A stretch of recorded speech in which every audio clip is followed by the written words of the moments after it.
मोहम्मद मुस्तफ़ा ने हम लोगों को ऐसे दीन पे छोड़ा जिसकी रातें भी दिन की तरह रोशन है। पूरा अल्लाह का कुरान पढ़ लीजिए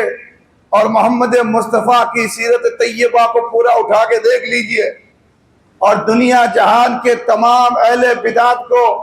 बबांगे दहल ऐलान के साथ कह दीजिए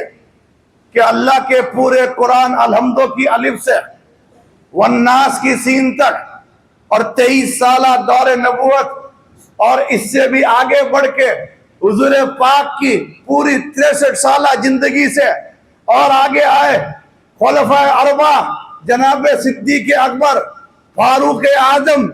अली हैदर, उस्मान जुन्नूरैन, तलहा, जुबैर, अब्दुर्रहमान बिन औफ, साद, सईद, हसन, हुसैन, जितने सहाबा है उन तमाम सहाबा से, तमाम ताबईन से, तमाम तबा ताबईन से, तमाम मुहद्दिसीन से, और जादू वो जो सर चढ़ के बोले तुम्हारे 4 इमामों से किसी से भी ये लाके दिखाओ कि किसी ने पूरे 600 साल तक 12 तारीख को ईद मनाई हो, जलसा निकाला हो, झंडियां लगाई हो, जुलूस निकाला हो। अल्लाह की कसम है दिन बाद में निकलेगा, जुलूस पहले निकलेगा।